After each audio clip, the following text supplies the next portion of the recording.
So whenever we are buying or selling, so when I'm serving clients, and many times, almost all the time, the question comes, and especially in private residential property, the question is, what's the price outlook for the next few years, immediately, in the long term, and so on for Singapore?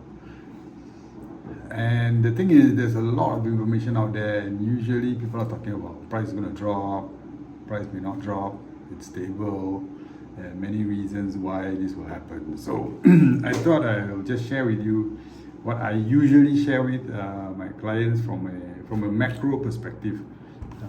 What affects residential prices in Singapore? I think the answer at the end of the day are only two things. And before I come to the two things, I just wanted to share with you some data. It's not much, just a little bit. The first thing I like to look at is the total number of unsold private residential units in the pipeline. So this means that these are the number of units that are available in the market, in the pipeline, that are unsold. I mean, nobody's bought them at launch and so on, and still available, right? So if you look overall from 2018, the number of unsold private residential properties actually has come down. What that means is that if today a big number of people want to come in and buy up all the private property because they need to stay somewhere and they have the money, we only have about 20,000 units, private residential units in the pipeline. This was as of early 2023. I think the numbers may have changed a little bit, maybe a little bit more, but that's all we have. So supply, in fact, is limited. But of course, nobody is saying that there's a whole lot of people coming in to buy up everything tomorrow. So that's the first thing we need to remember. It's not like we have a lot of units out there available for sale, so that will reduce the price. So we do not have that. Then the second thing I like to look at is the pipeline supply of private residential units, and EC is expected by year of completion, and this is basically government control, right? Government controls the land sale unless developers buy for en bloc, right? So recently it's all government land sales. Then en bloc sales usually happens when there is no supply in the market for developers, and there are reasonable prices out there for en bloc purchase anyway. So when you look at the pipeline supply of private residential units by expected year of completion, it's true that in 2023 there are many condominiums that were completed and still being completed. So the numbers are quite high. So it's 15,000. This is second quarter to fourth quarter 2023. If you add the first quarter, there were 2,965 private units became available. So it's about 18,000 units that became available or TOP completed. But remember, most of those units already sold already.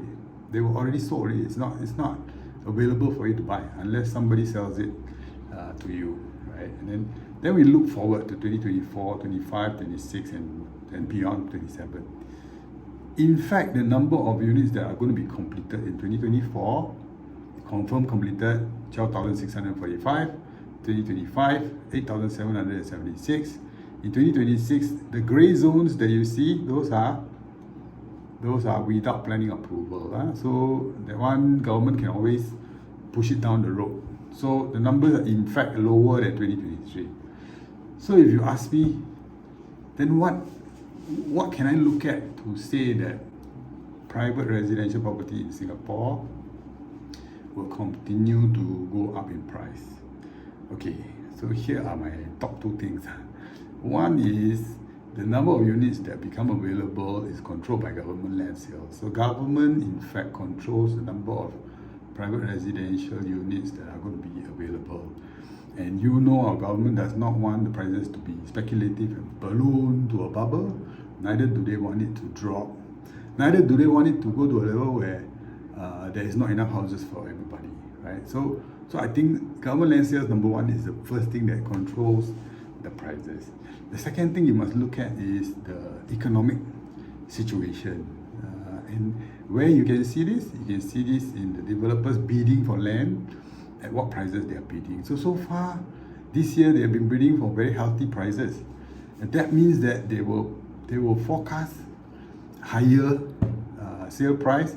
And what gives them the confidence? The macroeconomic situation, the Singapore stability, jobs, salary growth, and so on. So give them confidence that people will, earn more money, and of course they will aspire to buy private residential property, and they will pay more for it.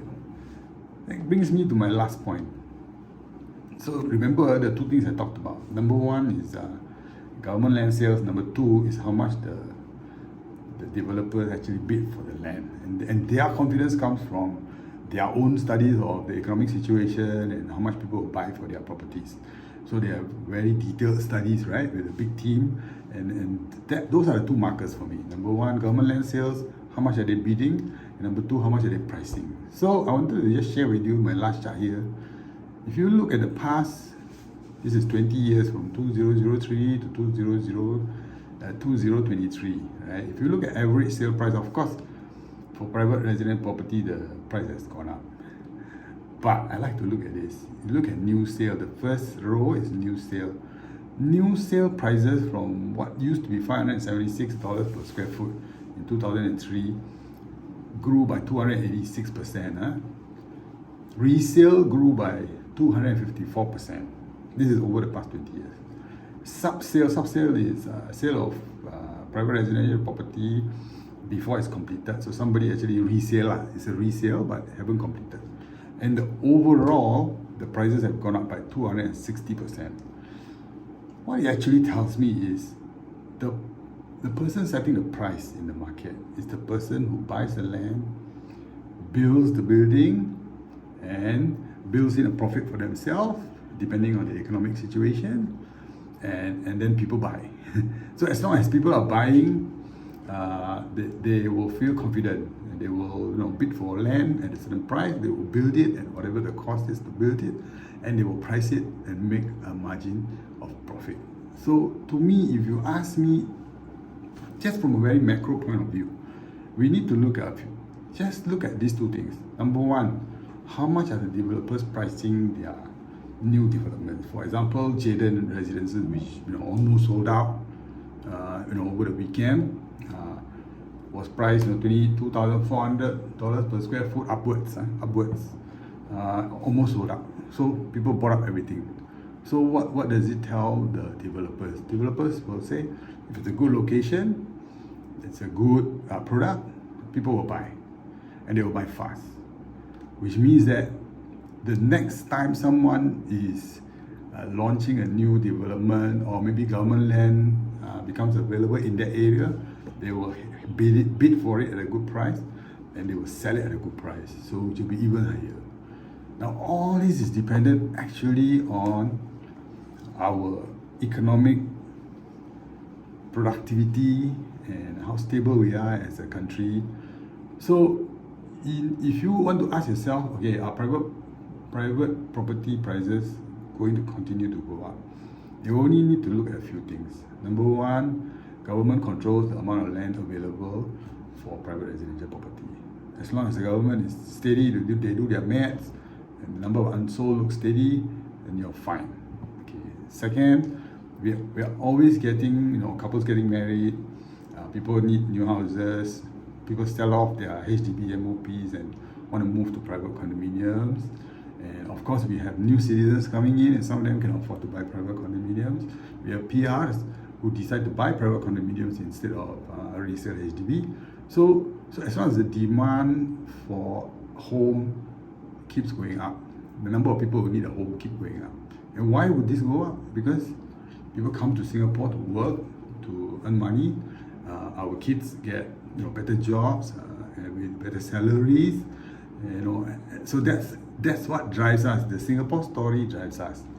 And the two levers that you need to look at, if everything's going fine, the two levers that you need to look at is, number one, how much land the government is putting out there for sale, how much the developers bid for it, cost of building up, and are they selling out? And so far, So the last thing I want to tell you is, since we are going back to a stable market, and this is what I feel we are going to a stable market, we need to go back to fundamentals.